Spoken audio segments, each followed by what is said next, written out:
Selain seorang nabi, Nabi Sulaiman alaihissalam juga seorang raja yang terkenal.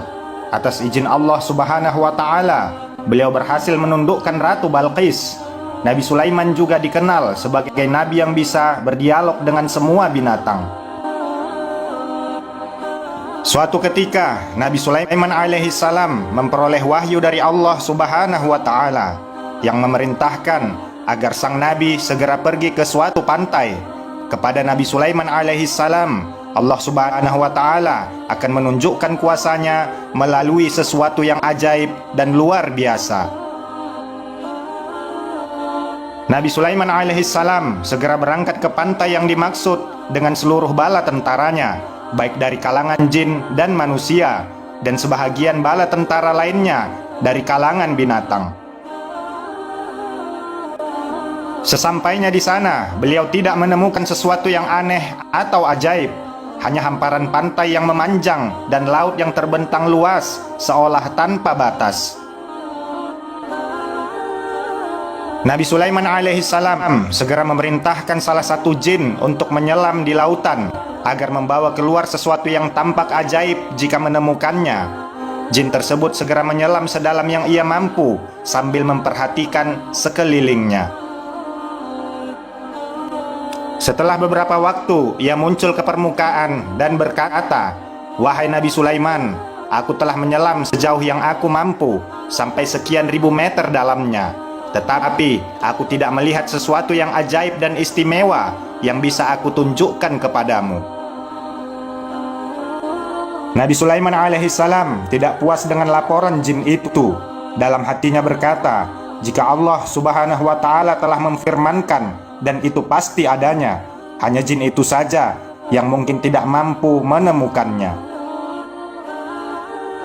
Karena hal itu, maka Nabi Sulaiman alaihissalam memerintahkan jin Ifrit yang mempunyai kemampuan jauh lebih hebat dari kebanyakan bangsa jin untuk melakukan tugas tersebut. Jin Ifrit segera menerjunkan diri ke samudra, menjelajah ke segala arah dan sedalam yang ia mampu, dengan kecepatan yang jauh lebih mengagumkan. Tetapi setelah beberapa waktu lamanya, ia muncul di permukaan tanpa membawa apa-apa. Dan jin Ifrit berkata, "Wahai Nabi Sulaiman, aku telah menyelam sejauh yang aku mampu, sampai sekian ribu meter dalamnya, 2 kali dalamnya dari yang diselami jin sebelumnya.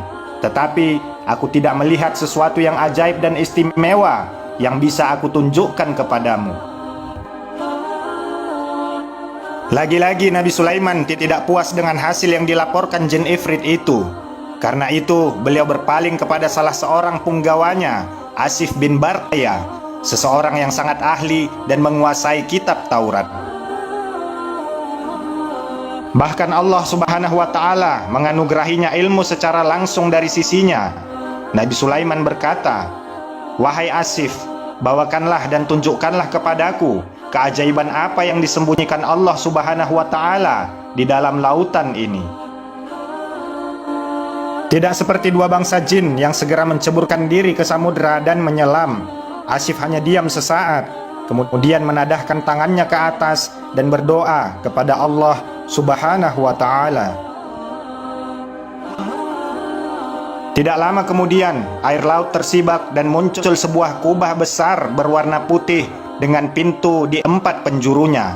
Pintu pertama terbuat dari intan permata, pintu kedua dari yakut, pintu ketiga dari mutiara, dan pintu keempat dari zabarjud yang berwarna hijau.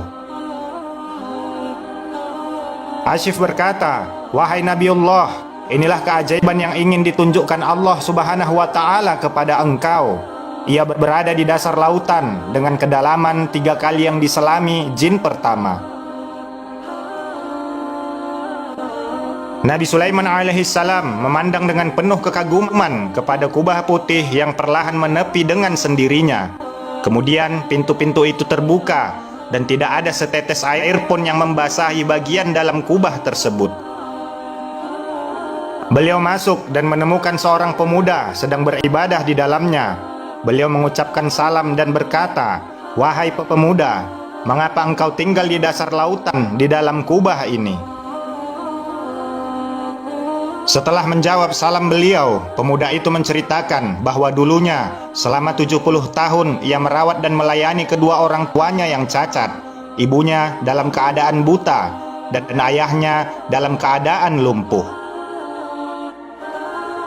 Ketika sang ibu akan meninggal, ia berdoa, "Ya Allah, panjangkanlah umur anakku dalam ketaatan kepadamu." Dan ketika sang ayah akan meninggal, ia berdoa, "Ya Allah, jadikanlah anakku tetap dalam ketaatan kepadamu di tempat yang tidak dapat diketahui oleh para syaitan." Setelah kewafatan kedua orang tuanya, saat pemuda itu berjalan melewati tepi pantai, ia melihat kubah tersebut yang dalam keadaan terbuka. Maka ia pun masuk karena ingin mengetahui keadaan di dalamnya.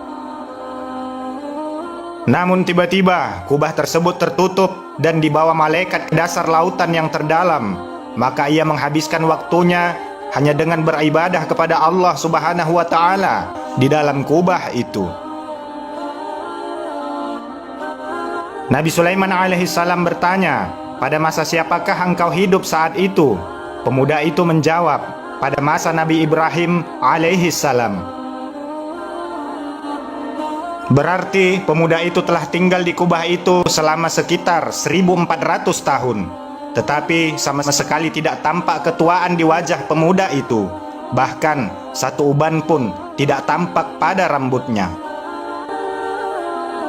Nabi Sulaiman bertanya lagi, "Bagaimana dengan makan minummu?"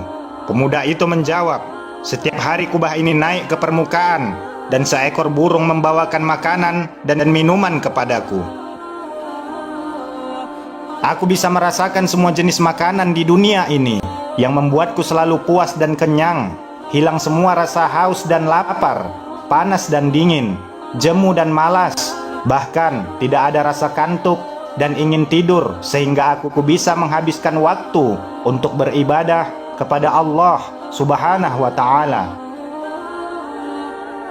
Nabi Sulaiman alaihissalam memandang pemuda itu penuh kekaguman. Walaupun segala mukjizat dan kelebihan yang diberikan Allah Subhanahu wa Ta'ala kepadanya sangat mengagumkan, tetapi bagi Nabi Sulaiman alaihissalam, apa yang dialami pemuda itu juga sangat mengagumkan. Ditambah lagi, pemuda itu bukanlah seorang nabi dan rasul, dikarenakan berbakti kepada kedua orang tuanya lah yang membuatnya memperoleh kemuliaan itu karena doa kedua orang tuanya. Nabi Sulaiman alaihissalam berkata, "Maukah engkau tinggal bersama kami?"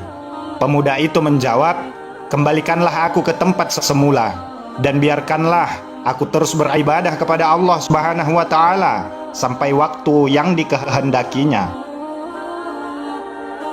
Maka Nabi Sulaiman alaihissalam keluar dari kubah tersebut dan memerintahkan Asif untuk mengembalikan kubah itu ke tempatnya semula. Asif menadahkan tangan dan berdoa, maka perlahan kubah itu masuk ke dalam air dan pemandangan kembali seperti semula, hanya hamparan air dan pasir yang seolah tidak terbatas. Semoga kisah ini dapat menambah ilmu dan menambah ketakwaan kita kepada Allah Subhanahu wa Ta'ala. Ikuti terus channel Karomah Al-Islam. Insya Allah akan ada banyak lagi kisah-kisah Islami untuk kita pelajari bersama.